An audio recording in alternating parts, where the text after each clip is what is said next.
महाराष्ट्र दिनाचे औचित्य साधत मराठी भाषेचा प्रसार, निवोदित कवींना व्यासपीठ उपलब्ध करून देणे आणि समृद्ध साहित्य परंपरा नव्या पिढीपर्यंत पोहोचवण्याच्या उद्देशाने महाराष्ट्र राज्य मराठी भाषा समितीच्या वतीने कोपरगाव शहरात भव्य काव्य मैफिलीचे आयोजन करण्यात आले। कृष्णाई मंगल कार्यालय येथे पार पडलेल्या या कार्यक्रमात साहित्यप्रेमी व रसिकांची मोठ्या संख्येने उपस्थिती लाभली। या काव्य मैफिलीत नामांकित कवींच्या सादरीकरणाने उपस्थितांना मंत्रमुग्ध केले। कवी आबा पाटील, नितीन चंदन शिवे, सज्जन मुल्ला, गुंजन पाटील, लता एकळे, तालिब सोलापुरी, आवेद शेख, शशिकांत शिंदे, शिवाजी बंडगर, संदीप काळे आदी कवींनी आपल्या कवितांमधून सामाजिक, भावनिक आणि वास्तववादी विषयांना स्पर्श करत रसिकांची भरभरून दाद मिळवली। विशेषतः उर्दू आणि मराठी कवितांचा सुंदर संगम अनुभवायला मिळाला।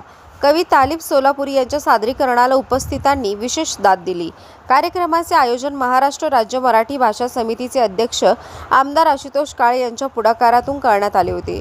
यावेळी महाराष्ट्र राज्य भाषा समितीचे सदस्य आमदार संजय केणेकर, वैजापूरचे आमदार रमेश बोरनारे, कर्मवीर काळे कारखान्याचे उपाध्यक्ष प्रवीण शिंदे यांच्यासह विविध क्षेत्रातील मान्यवर उपस्थित होते। कार्यक्रमादरम्यान साहित्यिक, कवी आणि पत्रकार यांचा मान्यवरांच्या हस्ते सत्कार करण्यात आला। यावेळी आमदार आशुतोष काळे यांनी मनोगत व्यक्त करताना सांगितले की आजच्या डिजिटल आणि वेगवान काळात विविध मनोरंजनाची साधने उपलब्ध असतानाही एवढ्या मोठ्या संख्येने नागरिक काव्य मैफिलीसाठी उपस्थित राहतात ही साहित्य प्रेमाची जिवंत परंपरा असल्याचे द्योतक आहे। आमदार संजय केणेकर यांनी आशुतोष काळे यांच्या मराठी प्रेमाचे कौतुक करत त्यांच्या कार्याचा गौरव केला।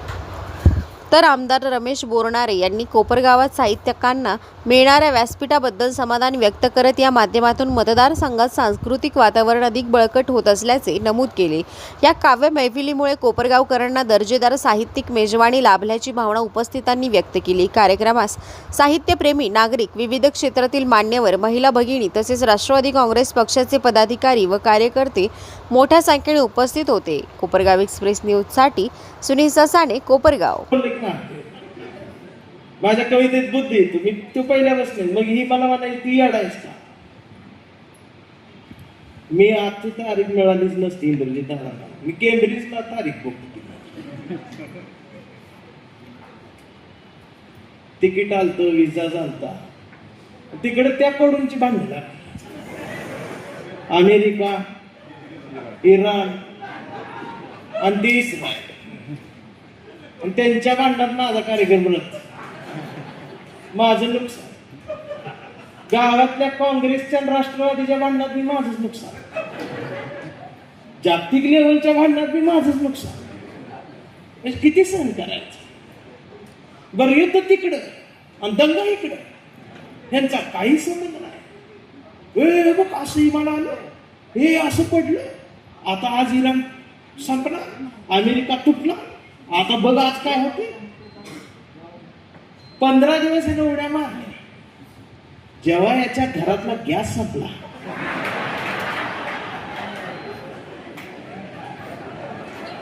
आणि मग बेकॉम झालेली बायको चुलीजवळ बसली, चूल पेटत, यानं फुकणी दिली प्रेमा, मग ती फुकायला लागली, मग ती चूल पेट, मग तिच्या धूर डोळ्यात गेला, तिनं अशी फुकणी फेकून मारली, त्याचा गुडघा फुटला आणि मग लगडच सिलेंडरची टाकी घेऊन रांगीत आला। दिवसभर लाईन मध्ये थांबतात। मग संध्याकाळी 6 वाजता याचा नंबर आला, तेवढ्यात काउंटरवरची बाई म्हटली, DAC नंबर असेल तरच 45 दिवसानंतर बुकिंग नाही। हे सगळं दिवसभर उन्हात भाजून निघालं।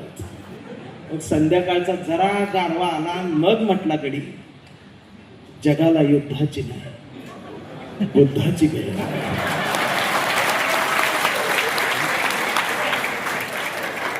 कधी चुलीत लाकडं घे आणि असलं बोलले मला नाही, मग मी अजून काळ साधन आहे। अहो, भारत हारलं तरी मलाच मारते, काही संबंध नसता। असा कार्यक्रम का? योग्य निवड झाली या पदासाठी आमदार साहेबांची। नाहीतर एखाद्या आमदाराला 5 वर्ष संपली तरी त्या पदात काय होतं ही सुद्धा त्याला कळलं.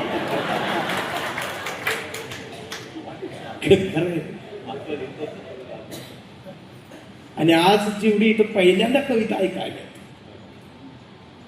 परत परत आयुष्यात कविताच ऐका, दुसरीत जाऊ नका. ज्यांनी ज्यांनी या महाराष्ट्रात कवितेचं म्हणजे ज्ञानोबा तुकोबांचं बोट धरलं त्यांचंच आयुष्य घडलं. आणि ज्यांनी हे बोट सोडलं, ज्यांनी हे बोट सोडलं त्यांचं बोट खराब न तोडलं.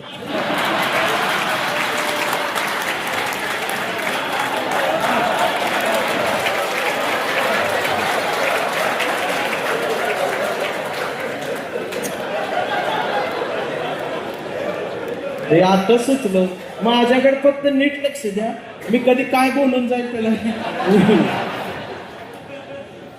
म्हणजे खराच्या दारात जाऊन भविष्याचा हात दाखवून आयुष्याची वरात काढून घेण्यापेक्षा ज्ञानोबा तुकोबाच्या अभंगात रममान होऊन जिंदगीची भाकरी समतेच्या परातीत जोरदारपणानं भासता येते हा सांगावा माय मराठीच्या शब्दाने आम्हाला कायम दिलेला आहे.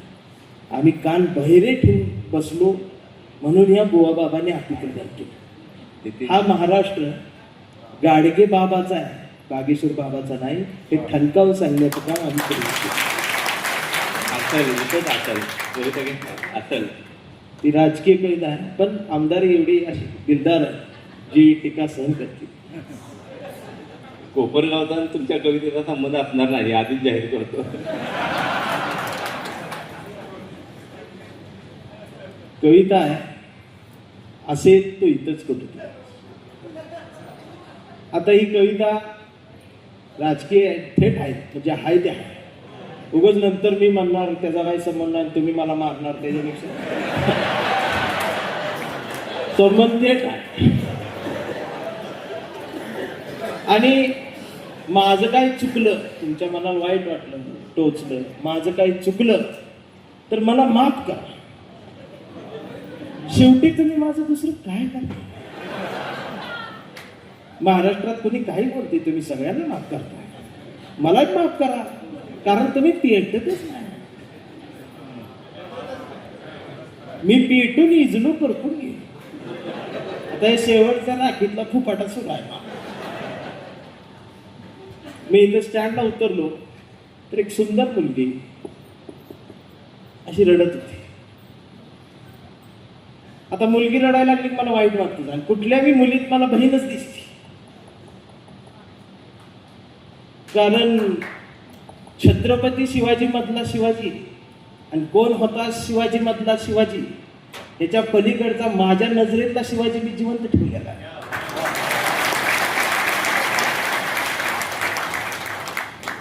असलं बोललं तरी ती मारते. त्यांना यातली काय खोली कळणार. मुलगी रडत होती, जवळ गेलो, म्हटलं दीदी काय झालं. तिने माझ्याकडे बघितलं. गंमत अशी आहे की माझ्यात पण प्रत्येक महिलेला भाऊच दिसतो. तिला पण माहित असते ह्याला भाऊ मांडला तर गावाची काय ताकद येईल माझ्याकडे वाकड्याला. ती पण म्हणली दादा माझं दुःख वेगळं आहे. म्हटलं सांगायचं सारखं असलं तर सांग. तर केस वगैरे विस्कटलेले होते, डोळे फुटलेले होते, असे सुजलेले. तिने तिचा मोबाईल असा दाखवला. म्हटलं लॉक आहे. तिने लॉक काढलं, ते व्हॉट्सअप उघडलं, ते दाखवलं. म्हटलं कुणाचा नंबर आहे, तर म्हटली माझ्या बॉयफ्रेंडचा नंबर, मला ब्लॉक केले त्याने. म्हटलं ओळख नाही पाळत नाही, डायरेक्ट आतली गोष्ट सांगितली. म्हटलं प्रकरण लय खोलातलं दिसतं. ब्लॉक केले. म्हणलं कुठं आहे ते, तर म्हटले 8 दिवस झालं शोधते, सापडतच नाही. सापडत नाही म्हटल्यानंतर मी तिला विचारलं, म्हटलं शोधला का. ती म्हटली खूप शोधला पण सापडलाच नाही, शोधून देता का. मी म्हटलं असे आहे तो इथंच कुठंतरी असं. ती म्हटली प्रत्येक चौकात शोधला, गल्लीत शोधला, दुकानात शोधला, थिएटरमध्ये शोधला, गार्डनमध्ये शोधला, स्टँडवर शोधला, रेल्वे स्टेशनला शोधला, कुठंच सापडला नाही, नेमका कुठं असेल. आणि मग मी विचार करायला लागलो की हा कुठंच नाही तर मग कुठं असेल. आजचा तरुण कार्यकर्ता की असेल तो इथंच कुठंतरी असेल. आता यात वेगवेगळ्या पक्षांवरती मी घसरलेलो आहे ते आहे. उगा नंतर तुम्ही काय म्हणणार, कशाला खोटं बोलणार. फक्त पहिल्या कडव्यात तुमच्या पक्षावर टीका असेल, दुसरी हसते, सहन करायचं. त्याच्या पुढच्या कडव्यात तुम्हाला सत्य आहे कुठून पडा, सगळ्यांना घेतल्या की असेल तो इथंच कुठंतरी असेल. सकाळी सकाळी भोंग्यावर हनुमान चाळीसा म्हणत असेल तो इथंच कुठंतरी असेल.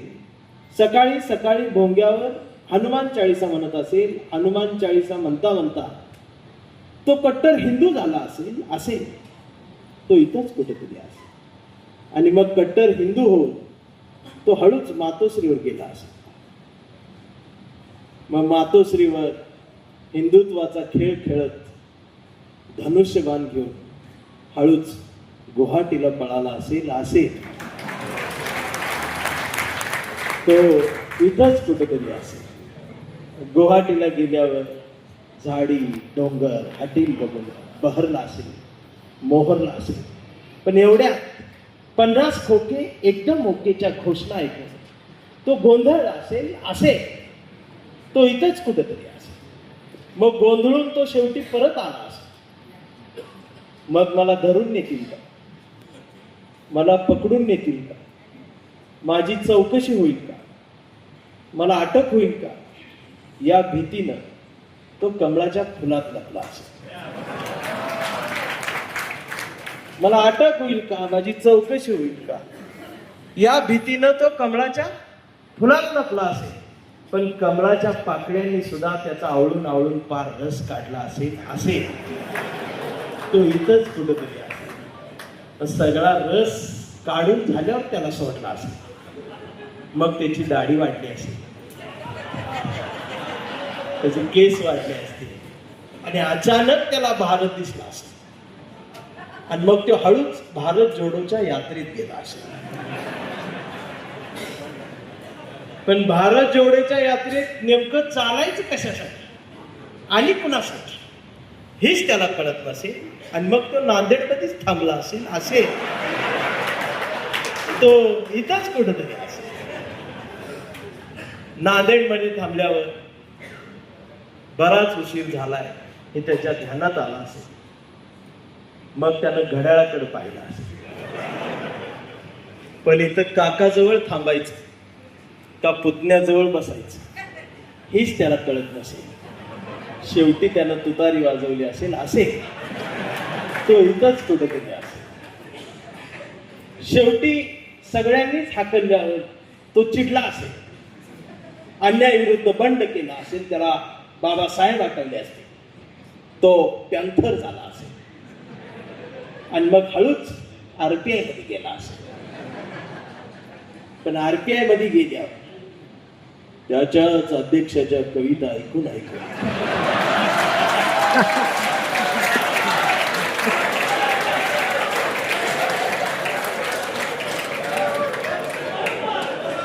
पण RPI मध्ये गेल्यावर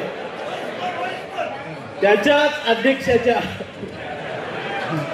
पण RPI मध्ये गेल्यावर त्याच्याच अध्यक्षाच्या कविता ऐकून तो गंजला असेल तो इथंच कुठेतरी असेल. आणि कविता ऐकून त्याला वंचित झाल्यासारखं. मग तो हळूच वंचित मध्ये आला. पण वंचित मध्ये आल्यावर इथं नेमकं वंचित कोण हीच त्याला कळत नसेल तो इथंच कुठेतरी असेल. आणि मग त्या दिदीला म्हटलं, दिदी आज म्हटलं कोपरगावला कृष्णाई मंगल कार्यालय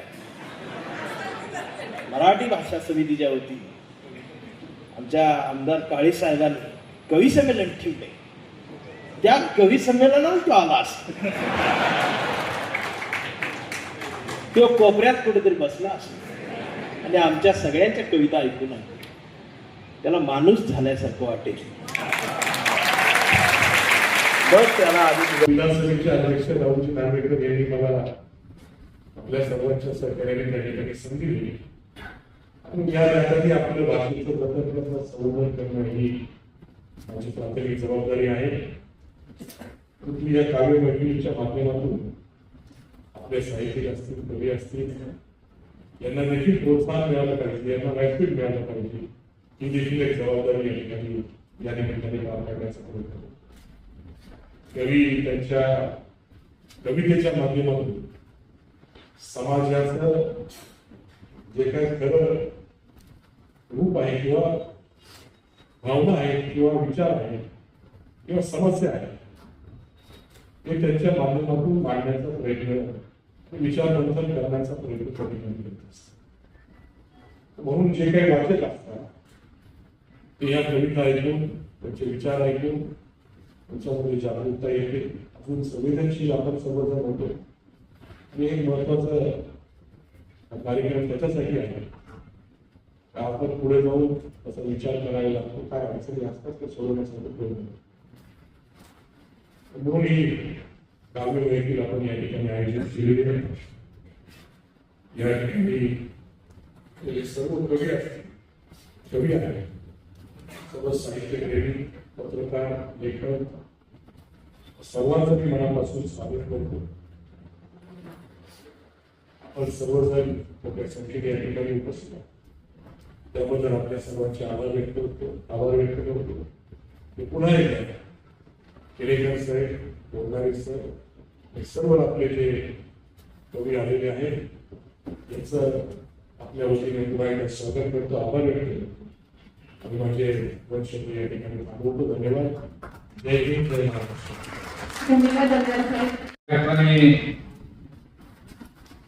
समितीमध्ये अध्यक्ष म्हणून काम करत असताना एक प्रभावीपणाने मराठी भाषेचा ठसा जरी निवडला असे कोपरगाव विधानसभा मतदारसंघाचे आमदार, मराठी भाषा समितीचे अध्यक्ष आदरणीय आशुतोष दादा काळे पाटील या ठिकाणी आजच्या काव्य मैफिलीसाठी उद्घाटक म्हणून लाभलेले आमचे ज्येष्ठ मार्गदर्शक विधान परिषदेचे आमदार संजयजी केनेकर साहेब, या ठिकाणी प्रामुख्याने स्टेजवरती ज्यांना आपल्याला ऐकायचं त्यामध्ये सर्वांचं उल्लेख या ठिकाणी खऱ्या अर्थाने करणं अपेक्षित आहे. तुम्ही आपल्या भाषेत सांगितलं आजपर्यंत आम्ही खूप कार्यक्रम पाहिले, परंतु आज हा पहिला कार्यक्रम आम्ही त्या ठिकाणी पाहतोय. कवी संमेलन आणि कवी एक कविता जर त्या ठिकाणी मी आता मुद्दा म्हणून बारकाईने पाहिलं आणि पाटील मॅडम म्हणलं तुमचं नाव काय, त्यांना वाटले कसं नाव विचारलं, तर मी त्यांना युट्यूब वरती सर्व ऐकलं आणि मला असं वाटतं आपल्यापासून जर सुरुवात झाली आणि ती टमटमची प्रेमाची कविता सांगतो. धन्यवाद. त्याची कधीच नाळ तुटू देऊ नका. माय, माती आणि मातृभाषा ज्यांची यांची नाळ तुटती ती माणसं स्वतःची पण नसतात. आणि त्यामुळे माय, माती आणि मातृभाषा यांची नाळ कधीच तुटू देऊ नका. ती नाळ तुटली की माणूस माणसात राहणार नाही. आणि त्या भूमिकेतून खऱ्या अर्थाने आपल्याला वाटचाल करायची. निश्चितपणे बऱ्याच कविता आहे, सुरेश भटांची कविता आहे. ही परवा मला मराठीने इतकी ताकद दिली, मी सहज माझी पोस्ट टाकली आहे, तुम्ही वाचले असेल. मला मराठवाड्यात इतकी ताकद भावनिक आहे. मराठी काय करत नाही आणि त्यामुळे निश्चित मराठी आपल्यातलं एक नातं निर्माण, मराठी परिवार जपते, मराठी बहीण भावाचं एक विचार संस्कृतीचं केंद्र आहे आणि त्यामुळे मराठीबद्दल बोलायला गेलं तर भरपूर काही होते. पण मी कवितावर अन्याय करणार नाही, कवीवर अन्याय करणार नाही आणि त्यामुळे आपण सगळे आला हा क्षण खरं तर सगळे क्षण विसरले जातात. इथं बसले की इथलं व्हावं वाटतं आणि बाहेर गेले की मग तुम्हाला माहिती किती प्रदूषण आहे डोक्यातलं मनातलं. हे प्रदूषण हटवणारी माणसं आहे विचाराचं. ही कवी मंडळी डोक्यात जे प्रदूषण साचलं बाहेरचं ते इथं मोकळं होतं. फक्त आत उतरलं पाहिजे, समर्पित झालं पाहिजे आणि त्यामुळे आपलं जर प्रदूषण हटवायचं असेल मनाचं हृदयाचं तर कवीशी समरस व्हा अशी भावना व्यक्त करतो. आपण मला बोलवलं, सन्मान केला. लोक का इथे जिथे शोधतात माणसे, माणसामध्ये जिथे राहतात माणसे. लोक का इथे जिथे शोधतात माणसे, माणसामध्ये जिथे राहतात माणसे. मोडके हृदय मला रोज हे सांगते, धन्य लोक तेच जे जोडतात माणसे, धन्य लोक तेच जे जोडतात. अजून 4 मिनिट गाडीच्या यार हो क्षमा करत चला. दुसरीवर आवडली झाल्या यार हो क्षमा करत चला, माणसे जमा करत चला. यार हो क्षमा करत चला, माणसे जमा करत चला. द्वेष संपलाच पाहिजे एवढी क्षमा करत चला. यार हो क्षमा करत चला. डॉक्टर बाबासाहेब आंबेडकर यांच्याशी 4 वेळ हिंदी आहे. कोई चिल्ला कर कोई चीख कर चला गया, कोई चिल्लाकर कोई चीख कर चला गया, कोई स्कूल में अपना सबक सीख कर चला गया. कोई चिल्लाकर कोई चीख कर चला गया, कोई स्कूल में अपना सबक सीख कर चला गया. एक बच्चा स्कूल के बाहर खड़ा रहा और सारे भारत की तकदीर लिख कर चला गया.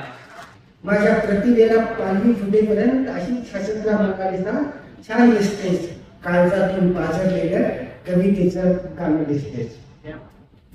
मोनालिसा संसाराच्या गटाला खांदा लावली असतीस तर कमरेत वाकली असतीस. मोनालिसा संसाराच्या गटाला खांदा लावली असतीस तर कमरेत वाकली असतीस. दारुड्याची कोण लेकरं सांभाळताना मेटाकुटी आली नसतीस. फोटो सगळेच असतात ग मोनालिसा, सगळेच असतात. फोटो सगळेच असतात ग मोनालिसा, सगळेच असतात. मला सांग उदारी नाकारलेल्या दुकानदाराच्या दारापुढे तू अशीच बसली असतीस. मला सांग उदारी नाकारलेल्या दुकानदाराच्या दारापुढे तू अशीच असली असतीस. तरी सुद्धा हसत राहा मोनालिसा, हसताना तू लईच भारी दिसतेस. तरी सुद्धा हसत राहा मोनालिसा, हसताना तू लईच भारी दिसतेस. अशी की जशी टाकलेल्या तव्यावर फुगलेली भाकरी दिसतेस. टाकलेल्या तव्यावर फुगलेली भाकरी. प्रेम कवितेचा उल्लेख केला. दोन ओळी आठवल्या हिंदीतल्या की कौन कहता है बूढ़े इश्क नहीं करते, कौन कहता है बूढ़े इश्क नहीं करते, करते हैं पर हम उन पे शक नहीं करते.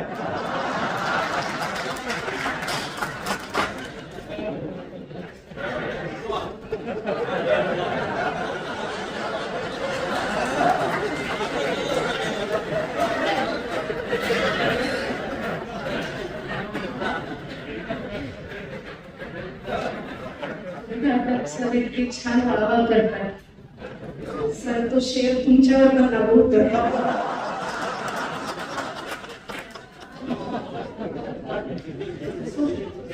माणसाने प्रेम करत राहिलं एकावर. आपण मी आता किस्सा सांगितला, मी तुम्हाला एक किस्सा सांगते की मागच्या काही महिन्यांपासून मी गॅदरिंगच्या कार्यक्रमांसाठी विविध महाविद्यालयांमध्ये फिरते. एका ज्युनियर कॉलेजमध्ये प्रमुख पाहुणे म्हणून गेली आणि अशी स्टेजवर उभी राहिली. सर एक 11वीचा मुलगा टक लावून बघत होता. तर मला प्रश्न पडला की मी अनकम्फर्टेबल झाली, मला बोलता येईना. मग आता काय करावं, इथून तर मी काय बोलू शकत नाही. कार्यक्रम संपल्यानंतर त्याला असं बाजूला बोलवलं आणि म्हटलं काय मी मोठी आहे तुझ्यापेक्षा. म्हणजे मॅडम तुम्हाला कळलं नाही. म्हटलं काय. म्हणजे कालच आबा पाटील आले होते, सांगून गेली मोठी स्वप्न बघायची.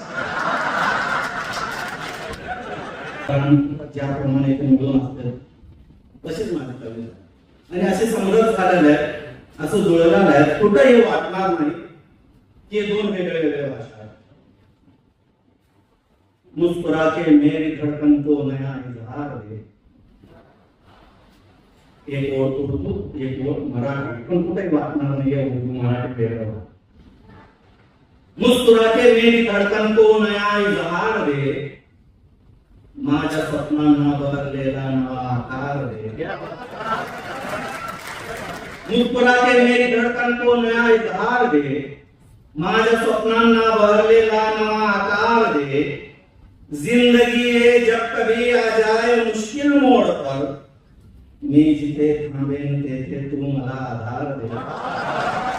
मुस्कुरा के मेरी धड़कन को नया इजहार दे, ऐ सनम बरसों से तेरी याद में और हिजर में, ऐ सनम बरसों से तेरी याद में और हिजर में, साथ नाऱ्या या सरींना चांदण्यांचा भार दे.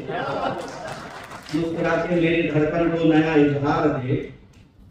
देखो मैंने बहुत जिम्मेदारी के साथ एक जुमला कहा है कि मेरी कविता में महाराष्ट्र मिलेगा. अभी एक और उर्दू की, मुस्कुरा के मेरी धड़कन को नया इजहार दे. ठीक है, अभी इसको मैं मराठी में कर लेता हूँ. मेरे आगे क्यों रोता है, मत आंखों में पानी ला. मेरे आगे क्यों रोता है, मत आंखों में पानी ला. घर में ज्यादा मच्छर है तो जाके मच्छरदानी ला. आता इथून सुरू होते. तळ हातावर सागर खेचून ओठावरती पळून घे. तळ हातावर सागर खेचून ओठावरती पळून घे.